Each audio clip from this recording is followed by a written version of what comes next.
Good day, everyone. 'Tis I, the Blue Baron, defender of traditionalism. Fides Traditio Monarchia! And his faithful assistant, the bigger Canadian. And welcome to the next part of Love Month. This time, we'll be covering the facet of love known as storge.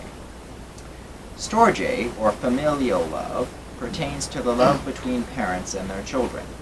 It differs from most philia in that it tends, especially with younger children, to be unilateral or asymmetrical.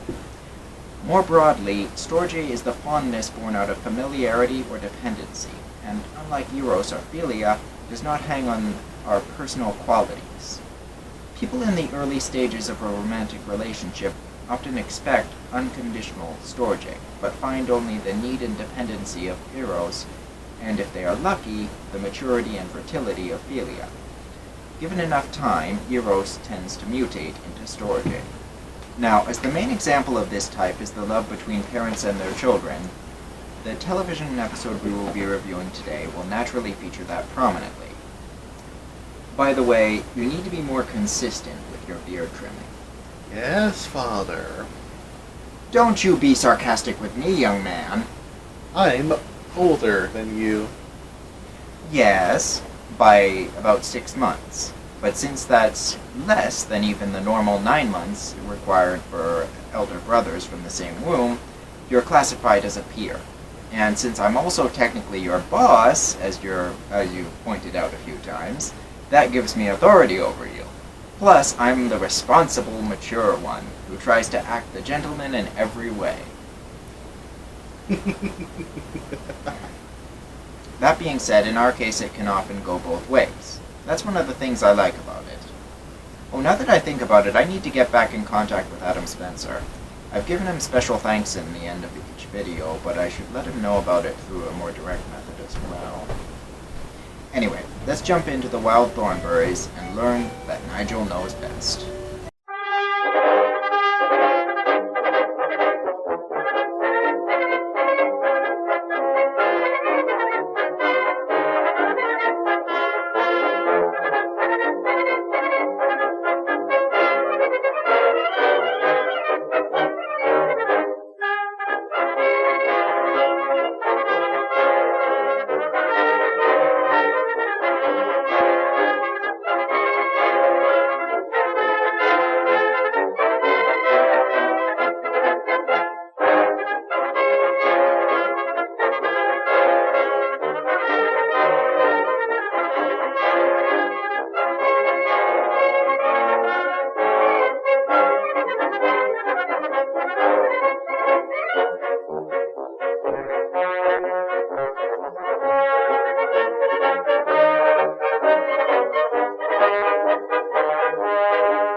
Welcome back. Today's episode opens in the Andes mountain range in Peru. Precisely, in the Viceroyalty of New Castile. Like I said, I like to remind people of a place's history. Anyway, we open on a conversation between Eliza and Darwin. Darwin, did you see that kid on the llama? Oh, wouldn't it be great to go like that to Cusco? Why would you want to spend hours on the back of a wannabe giraffe when you could ride in a nice, comfortable trailer? I want to see the Andes up close. Aren't you bored of riding in the Combi? Nope. First a quick nap, then lunch, followed by a longer nap, then... I wonder if we can borrow a llama. Eliza expresses her desire to see the Andes up close by a llama on their way to Cusco.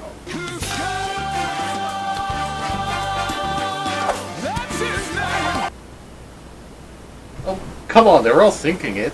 Making the reference was practically mandatory. Moving on. We're then introduced to what will be the theme of the episode, Nigel and Marianne Thornberry's roles as parents.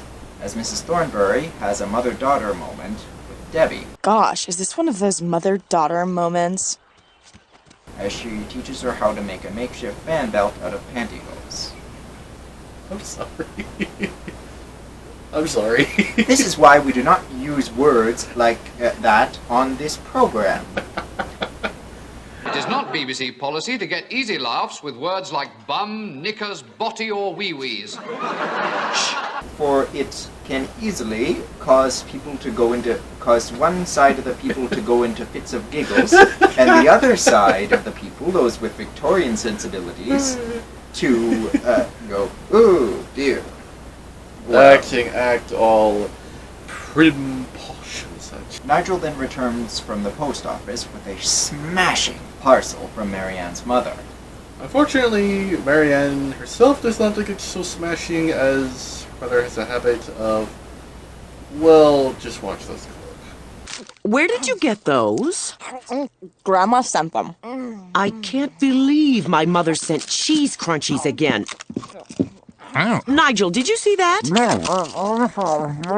They're terrible for you. Well, according to Grandma, so is spending your childhood living out of a camper. She says I'm a poor dear. Sorry, can't give your family everything they deserve because of your little career. So I've taken the liberty to send some goodies to your poor dear children. Like I said, the theme of this episode is their roles as parents. Many people, you included, number one, have suggested that they are not good enough parents to their children. And this episode addresses that claim. We've already set up one side of the plot with Marianne's frustrations about her mother thinking she isn't doing enough as a mother herself. And now we will open the other side of that plot with Eliza returning with a borrowed llama and convincing her parents to let her and Nigel take it to Cusco. That's his name. He's the king of the world. After they get started, we then cut back to the other subplot, where we find Debbie listing the other things their grandmother has sent. And more soap. I'm surprised tea wasn't one of them. But then, I'm sure Nigel had plenty of that already. I'll have some too. Oh, and a book. It's called Women Who Juggle Too Much. Whoa, Mom, were you in the circus? It's a book about how good mothers don't work, or drive, or breathe. Unfortunately, as Marianne is focused more on her ranting than her driving, irony, she fails to take proper action when she hears the honking from the bus beside Debbie.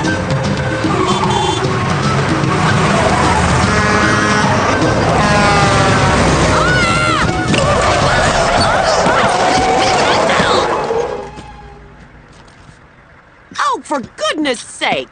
She then discovers the suitcase is full of soap, and as she's already paranoid about her mother's opinion of her, she takes this as meaning the occupants of the bus are also saying she can't keep her family clean, and she quickly gives chase. I think I'll just let this clip speak for itself. Mom, those signs with numbers, that's the speed limit. You see, the little red needle should point at a number that matches or is less than the one on the signs.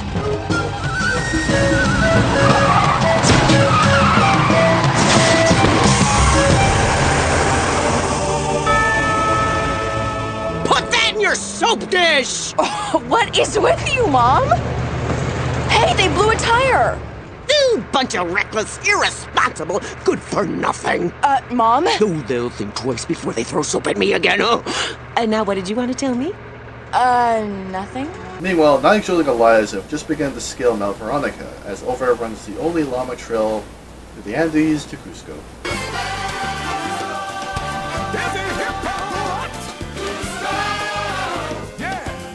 Number one, I can see how playing it the first time was necessary. But do we really need to play that every time we say Cusco? No! You threw off my groove! I'm sorry, but you've thrown off the Emperor's groove. Point taken. My humble apologies, Emperor Cusco. Anyway, Eliza is becoming frustrated with Nigel's safety concerns, as he decrees they must use the British climbing technique perfected on the first attempt at Everest, in which they must step, step, and then places her on a lead so that they don't get separated. Can't I just breathe the regular way? Oh, goodness, no. Our bodies are starved for life-giving oxygen. One wrong move and we'll fall prey to the dizzying effects of altitude sickness. Now, we don't want to get separated. You're putting me on a leash like a dog? Goodness, no, Poppety. It's nothing like that. Eliza, come. Finally, he tells her that singing is the other way to draw oxygen deep into their lungs, and proceeds to demonstrate. Look at this. Actually, he knows exactly what he's doing. Loud noises in the mountains is a dumb idea. Oh, you don't have to sing loudly, just talking normally. Singing. Yes, but Generally singing not. at the normal volume level of the talking. Fair enough. And as we go, there's another way to draw oxygen deeply into the lungs. We sing. There's a yellow rose in Texas that I am going to see. No other cowboy knows. I thought mountain climbing would be cool. Fed up with this message, which to a child no doubt seemed unnecessary at best and downright embarrassing at worst, To the top of my own. Eliza places the rope around a llama friend, telling her to keep it tight so her father doesn't notice her absence, and strikes off to scale the mountain on their own. But your dearest maid and sing of Rosalie, but the yellow round of Texas beats the bell of Tennessee. I hope you'll all join me in recognizing that what she is doing is naughty, naughty, naughty. But more on that later. Getting back to the others who find Mary Ann setting out for her family a Delicious, nutritious lunch. Whoa, a tablecloth? Egg salad and sprouts on toasted whole grain bread. Huh, I thought you couldn't boil eggs at this altitude. A good mother can always boil eggs. There's something you want to share with me, Debbie? 'Cause I'm here for you.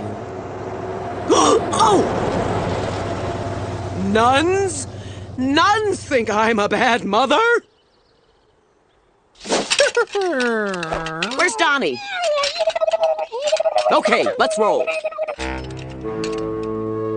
Getting back to Eliza, we see that she has not only climbed far higher than she should have, but she was also not using the proper breathing technique. She soon succumbs to altitude sickness and begins hallucinating just as a snowstorm hits. dangerous.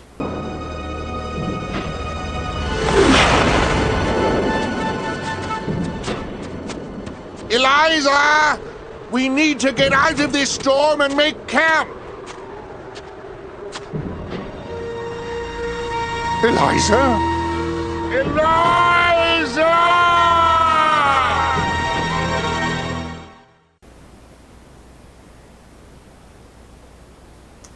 I'd just like to take a moment to say that I could really feel what he was feeling right there. There are a few things that pull the heartstrings more than seeing a parent's reaction to the loss of their child. And what was the name for what I just felt, which we've talked about before? Empathy! Hooray. Now, let us watch what happens next.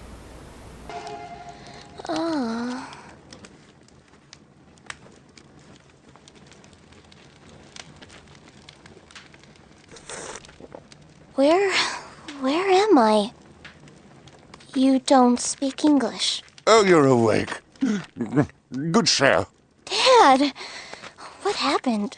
Oh, just a spot of bad weather, that's all. Rest now. I must see if this weather has caused the weasels to shift to their winter white. Wouldn't that be smashing?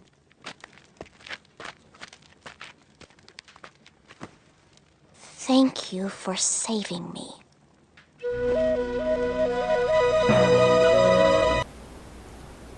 We then cut back to Mary Ann and Debbie for their plot resolution, for which he urges you to watch the episode in its entirety in order to see.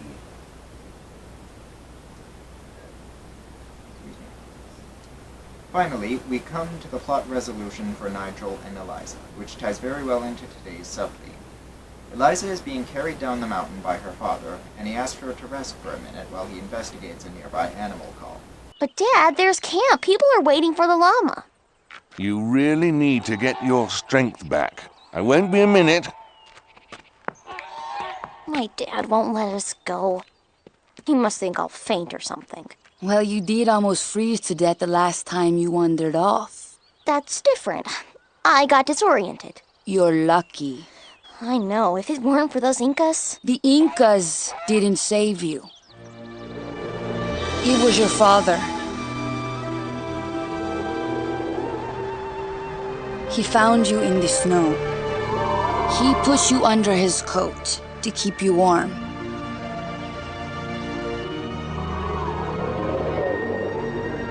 Then he made a house out of ice with just a shovel and bare hands. He built a fire. The Incas saw the smoke. They were lost too.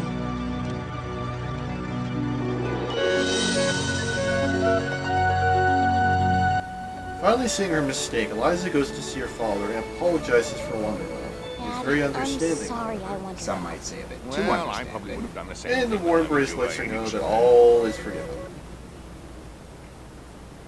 They then head back to the Combi, with Eliza having a newfound respect and understanding for her father, as they drop off their llama and head onwards to Cusco.